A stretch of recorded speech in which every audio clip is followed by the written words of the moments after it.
जय हिंद साथियों, स्वागत है आप सभी का एजुकेशन के 6 में। और रुक करते हैं बिहार की तरफ। चैनल पे आप नए हैं ना, तो अभी चैनल को सब्सक्राइब कीजिए। पुराने हैं, नोटिफिकेशन नहीं मिल रहा है, तो दो काम कीजिएगा, चैनल को अनसब्सक्राइब करके सब्सक्राइब कर लीजिएगा और बेल आइकन दबा लीजिएगा। और दूसरा काम, आप हमारा टेलीग्राम ज्वाइन कीजिए एजुकेशन के 6 का, जिसका लिंक हमने डिस्क्रिप्शन में डाल रखा है।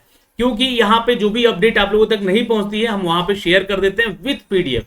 तो खबर यहाँ पे बहुत अच्छी है, खबर का स्वागत करना चाहिए। और कल बीपीएससी के चेयरमैन हैं अतुल प्रसाद जी, उन्होंने अपने ट्विटर पे ही ये अपडेट दे दिया था कि बहुत ही जल्द हम लोग यहाँ पे इसको लॉन्च करने जा रहे हैं। ये है OTR, one time registration. BPSC के माध्यम से कोई भी वैकेंसी निकाली जाएगी इन फ्यूचर, तो आपको पहले आपका ओटीआर करना होगा, यानी कि वन टाइम रजिस्ट्रेशन करना होगा अगर आप नए छात्र हैं। तो अगर आपने ओटीआर एक बार कर दिया तो आपका रजिस्ट्रेशन का सारा डेटा जो है बीपीएससी के पास सुरक्षित रहेगा।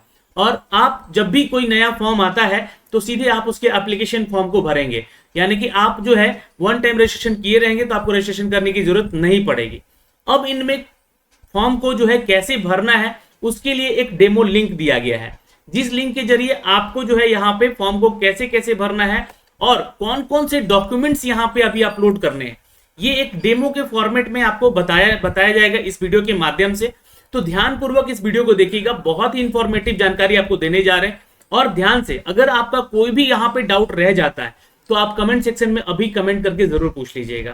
क्योंकि क्या है कि यहाँ पे 11 से लेकर 13 जुलाई के बीच में ये डेमो का लिंक अपडेट किया गया है, यानी डेमो ओटीआर फॉर्म भरने का लिंक एक्टिवेट किया गया। इसको फिर हटा दिया जाएगा और बीपीएससी 69वीं जो कि फॉर्म आया हुआ है यहाँ पे 346 पदों के लिए, इससे इसकी शुरुआत हो रही है बीपीएससी के कोई भी परीक्षा को लेकर। तो चलिए शुरुआत करते हैं हम भी यहाँ पे। इससे पहले एक छोटा सा रिक्वेस्ट करेंगे, वीडियो को लाइक करें ना करें शेयर कर दीजिएगा, क्योंकि जानकारी इंफॉर्मेशन सभी तक पहुंचनी बहुत जरूरी है। तो चलिए दोस्तों, आपको लिए चलते हैं सबसे पहले ऑफिशियल वेबसाइट पे। तो ये एक ऑफिशियल वेबसाइट है बीपीएससी का, जहां पर आपको जो है कल देर रात 10 तारीख को लगातार कई अपडेट दिए गए, जिनके बारे में हमने आपको भी कल रात में 2 वीडियो बना के अपलोड किया है। उसका नोटिफिकेशन देखिए आप लोगों तक नहीं गया है तो जाके एक बार रीचेक कर लीजिएगा। तो आज हम जिस नोटिफिकेशन के बारे में बात कर रहे हैं, ये है demo copy of OMR sheet. इसमें क्या बातें कही गई हैं इसको हम जानेंगे। और इंफॉर्मेशन नोटिस यहाँ पे दिए गए हैं कुछ आपके लिए, जो कि यूट्यूबर हो सकते हैं या फिर कोई ऐसे सोशल मीडिया या फिर कोई ऐसे समाचार पत्रवाहक हो सकते हैं, उनके लिए ये अपडेट है। पर्सनल अटैच किया गया उन लोगों के लिए। फिलहाल ये छोड़िए, हम यहाँ पे बात करेंगे कि इस फॉर्म को भरने के लिए जो लिंक है वो कहाँ से आपको मिलेगा, कैसे आपको इस डेमो एप्लीकेशन फॉर्म को भर के यहाँ पे आपको देखना होगा, इसका एक प्रैक्टिस या एक टेस्ट कर लेना होगा ताकि आपके से कोई गलती ना हो। तो दोस्तों, यहाँ पे जो नोटिस दिया गया है, इस नोटिस में कहा गया है कि देखिए 69वीं जो बीपीएससी परीक्षा होने जा रही है, इसके संबंध में सूचित किया जाता है कि ऑनलाइन आवेदन निर्धारित तिथि के पूर्व अभ्यर्थियों के लिए सुविधा डेमो ऑनलाइन एप्लीकेशन, जो कि एक बीटा वर्जन एप्लीकेशन है, टेस्ट एप्लीकेशन के फॉर्मेट में आप समझ सकते हैं इसको, जिसका लिंक जो है ऑनलाइन एप्लीकेशन वेबसाइट पे दे दिया गया है। और 11 जुलाई से 13 जुलाई तक ये उपलब्ध रहेगा। अभ्यर्थी जो है वेबसाइट पर जाकर 69वीं बीपीएससी की प्रतियोगिता परीक्षा संबंधी एप्लीकेशन फॉर्म भरने का अभ्यास कर सकते हैं, जिससे कि तिथि से प्रारंभ होने वाली मूल ओरिजिनल फाइनल यानी कि ऑनलाइन आवेदन भरने की कोई कठिनाई का सामना आपको ना करना पड़े। तो ये डेमो ऑनलाइन जो है, इसके माध्यम से कोई भी सूचना या दस्तावेज या अंतिम आवेदन के लिए संरक्षित जो है सेव नहीं किया जाएगा। ये जानकारी डेमो के लिए है, लेकिन जैसे ही आप ओटीआर करेंगे ऑफिशियली, जब आपका फॉर्म एक्टिव हो जाएगा, तब आपसे यहाँ पे ये अपडेट लिए जाएंगे। तो ये देखिए इसका ऑफिशियल वेबसाइट है दोस्तों बीपीएससी का, जहां से आपको फॉर्म भरने का लिंक दिया जाता है। तो यहाँ पे अभी देखिए जो आपका टीचर रिक्रूटमेंट चल रहा है, इसके लिए आपको ओटीआर करने की जरूरत नहीं है। ये आपको कल मैंने एक वीडियो बना के बताया था, ये प्रोसेस एक्चुअली रनिंग में है, इसलिए इसमें जरूरत नहीं पड़ी है। लेकिन यहाँ पे एक अपडेट दिया गया है डेमो पीटी 69वीं बीपीएससी को लेकर, जो कि यहाँ पे इसका एक जानकारी भी दिया गया, एडवर्टीजमेंट, जो कि मैंने अभी सूचना दिखाई आपको। और ये जो है आपका अप्लाई ऑनलाइन करने का लिंक है। तो यहाँ पे आप क्लिक करेंगे, जैसे ही आपके सामने एक वेब पेज ओपन होकर आ जाएगा, जो कि एप्लीकेशन फॉर्मेट है आपका बीपीएससी का। और ये demo on one time registration form है, जो कि आपको एक अभ्यास के तौर पे दिया गया है। यहाँ पे देखिएगा पहला जो अपडेट मांगा गया है, ये आपसे आपका नाम मांगा गया है। तो ये रजिस्ट्रेशन करते समय आपसे मांगा ही जाता है, तो आप अपना नाम यहाँ पे दीजिएगा। उसके आगे मिस्टर मिसेज मत लगाइएगा, क्योंकि यहाँ पे लगा दिया जा चुका है। कैंडिडेट मिडिल नेम मांगा गया है, जैसे कि मान लीजिए कि आपका नाम है अनिल कुमार सिंह, तो आप अनिल जो है इस कैप्चे में डालिएगा, कुमार इस कैप्चे में डालिएगा और सिंह जो है यहाँ इस टैब में डालिएगा। तो ये इस तरीके से। लेकिन अगर आपका नाम है सिर्फ अनिल कुमार तो अपना लास्ट नेम में कुमार डालिएगा, ठीक है, ये सरनेम में, लास्ट नेम में, ठीक है। तो यहाँ से ये चीज तो आपको मैं लगातार बताता रहता हूँ, लेकिन ये इन सभी चीजों का ध्यान रखिए, क्योंकि आगे चल के जो है आपसे ओटीआर नहीं करवाया जाएगा अगर आपने एक बार कर दिया तो। फिर आगे बात करते हैं दोस्तों यहाँ पे फादर नेम का। यहाँ पे आपका जो भी फादर नेम है ये डालिएगा जो आपके मैट्रिकुलेशन के सर्टिफिकेट या आपके मार्कशीट पे है, वही नाम यहाँ पे स्पेलिंग मिला के चेक करके ही डालिएगा, ताकि स्पेलिंग मिस्टेक भी ना हो, क्योंकि ओटीआर सिर्फ आपका एक टाइम होगा। मदर्स नेम जो कि आपका है यहाँ पे आपको अपडेट करना होगा, जो कि आपके सर्टिफिकेशन में है या फिर 10th के क्लास के मार्कशीट पे भी हो सकता है आपका। तो ये भी स्पेलिंग चेक करके डालिएगा, अपना नाम भी स्पेलिंग चेक करके डालिएगा, क्योंकि एक बार ही आपको ये मौका मिलेगा ओटीआर करने का। ये डेमो है, इसलिए मैं आपको अभी सचेत कर रहा हूँ, जब ऑनलाइन एप्लीकेशन फॉर्म भरा जाएगा उसमें भी आपको बताऊंगा। मैरिटल स्टेटस आपसे पूछ लिया जाएगा ओटीआर में ही कि आप मैरिड हैं अनमैरिड हैं। तो मैरिड है तो आप इस पे क्लिक कर लीजिएगा दोस्तों, है ना। आपसे जेंडर आपका पूछा जाएगा कि किस जेंडर से आप बिलोंग करते हैं, मेल हैं, फीमेल हैं या थर्ड जेंडर से आते हैं। तो यहाँ से जो है आपको इस पे क्लिक कर लेना होगा, है ना। मेल है तो मेल, फीमेल है तो फीमेल, या थर्ड जेंडर है तो थर्ड जेंडर। तो यहाँ पे सपोज मेल किया। अब तीसरा इंपॉर्टेंट देखिए, यहाँ पे जो चीज मांगा जा रहा है वो है आपका आधार कार्ड नंबर या पैन कार्ड नंबर या ड्राइविंग लाइसेंस। अब इन तीनों में से कोई एक डॉक्यूमेंट्स आपको देना है, कोई एक। सपोज अगर आपने अभी आधार कार्ड दे दिया तो आपसे कभी भी बायोमेट्रिक के लिए 200 रुपए एक्स्ट्रा चार्ज नहीं लिया जाएगा कभी भी, क्योंकि ये एक बार में आपका जो है हमेशा के लिए आधार कार्ड यहाँ पे सेव हो जाएगा। और अगर आपने पैन कार्ड डाला यहाँ पे सेलेक्ट करके, तो यहाँ पे बोला जा रहा है कि if you can choose PAN card then an additional fees of 200 पर पोस्ट विल बी चार्ज। तो आपसे हर बार जो है 200 रुपया एक्स्ट्रा चार्ज लिया जाएगा। तो ये जानकारी मैं आपको दे रहा हूं सबसे पहले, और सबसे सटीक जानकारी दे रहा हूं, इसलिए आपको इस बात का ध्यान रखना पड़ेगा। अगर आपने अभी पैन कार्ड डाल दिया, आपके पास आधार नंबर नहीं है ना, तो गड़बड़ हो जाएगा। हमेशा 200 रुपया आपको फॉर्म के साथ देना पड़ेगा बायोमेट्रिक के लिए। लेकिन आधार बनवा लीजिए, आधार नंबर ही डालिएगा यहाँ पे, मैं बोल रहा हूँ जैसा कि, है ना। और यहाँ पे उस आधार का जो पीडीएफ है वो 100 KB से बड़ा नहीं होना चाहिए, ध्यान रखिएगा। अपलोड कर देना है यहाँ पे। और यहाँ पे are you a citizen of India, तो यस पे क्लिक करके छोड़ दीजिएगा। अगर आप नहीं है, भूटानी है, नेपाली है या म्यांमार से हैं, तो आपको नो पे क्लिक करना होगा। अगर आप यहाँ पे रेसिडेंस हैं, बिहार के ओरिजिन है यहाँ के, तो आपको यस पे यहाँ पे क्लिक कर लेना होगा। लेकिन यहाँ पे एक सर्टिफिकेट आपसे हमेशा के लिए मांग लिया जाएगा, वो है क्या, आपका रेसिडेंशियल सर्टिफिकेट। तो दूसरा डॉक्यूमेंट्स क्या लगेगा यहाँ पे, तो आपका यहाँ पे लगेगा सर्टिफिकेट नंबर, और इशू डेट कब का है ये भी आपको बता देना होगा। अब ये जो है आपसे बार बार नहीं मांगा जाएगा आपका जो है निवास प्रमाण पत्र, कि आप बिहार के हैं या नहीं है।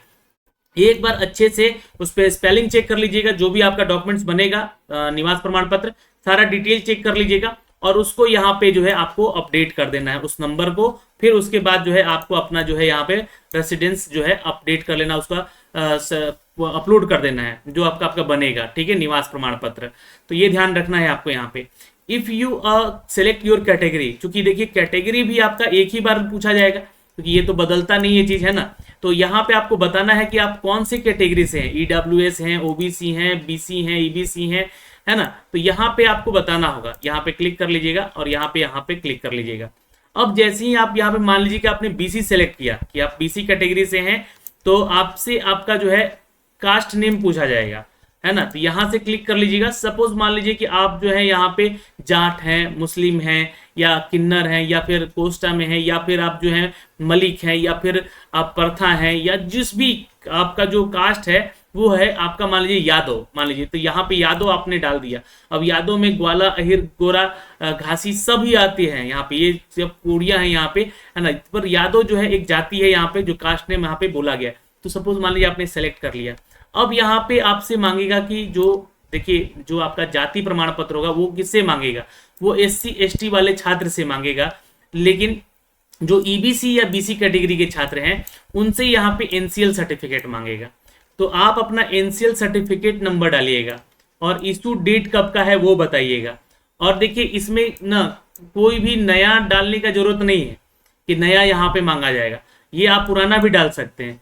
हाँ, आपसे जो है एप्लीकेशन फॉर्म में भरवाया जाएगा, या फिर जब भी आपका जो है फॉर्म डॉक्यूमेंट वेरिफिकेशन होगा उस समय जो है आपसे मांगा जाएगा क्या, तो आपका आय प्रमाण पत्र यानी कि इनकम सर्टिफिकेट, तो वो 6 महीने से अपडेट होना चाहिए, मतलब 6 महीने का लगभग होना चाहिए, वो ध्यान रखिएगा बस।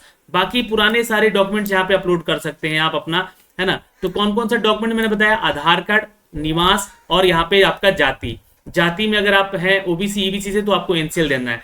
अगर आप सपोज एससी एसटी डाल दिए यहाँ पे, है ना, एससी से संबंधित है, और यहाँ पे आपने कोई कास्ट सेलेक्ट कर लिया सपोज धोबी, तो यहाँ पे आपका कास्ट सर्टिफिकेट नंबर मांगेगा, यहाँ पे एनसीएल नहीं मांगेगा, ये देख लीजिएगा यहाँ पे, ठीक है। पर अगर आपने यहाँ पे बीसी कैटेगरी सेलेक्ट किया या ईबीसी सेलेक्ट किया तो आपसे यहाँ पे एनसीएल सर्टिफिकेट मांगेगा, ये देख लीजिएगा।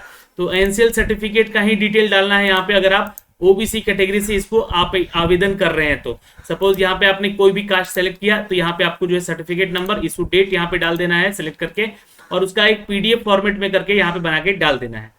आगे चलते हैं, ये तो हो गई डॉक्यूमेंट्स की बात। अगर आप स्वतंत्रता सेनानी के नाती पोते से संबंधित हैं उनके कैटेगरी से, तो यस पे क्लिक कर दीजिएगा और उसका भी सर्टिफिकेट नंबर यहाँ पे डालना है एक बार ही, और आपको अपलोड कर देना है उसका पीडीएफ। ये हमेशा के लिए एक बार हो जाएगा, हमेशा के लिए ये डॉक्यूमेंट्स यहाँ पे लगेंगे आपके, है ना। नहीं है तो नो पे क्लिक कर लीजिएगा। पीएच कैटेगरी से आते हैं, जिस कैटेगरी से आप बिलोंग करते हैं दिव्यांगता आपकी मानी जाएगी बीपीएससी के जरिए, तभी जब आपका परीक्षण करवा सकता है आपका बीपीएससी, ठीक है।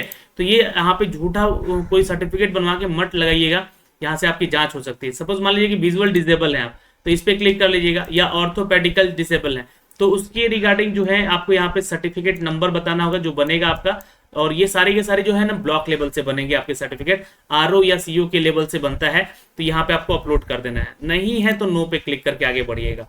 आर यू एक सर्विसमैन, तो यहाँ पे अगर हैं तो यस कीजिएगा और आपका सर्टिफिकेट नंबर यहाँ पे मांगा जाएगा, और उस सर्टिफिकेट को जो कि आपका है उसको अपलोड करना होगा। जो जैसे कि आप एक सर्विसमैन में जब जॉब छोड़े होंगे तो आपका पीपीओ नंबर वगैरह होता है, पेंशन बुक वगैरह होता है, उसको आप लोग जो है फोटो करके एडिट करके जो है पीडीएफ बना के अपलोड कर सकते हैं।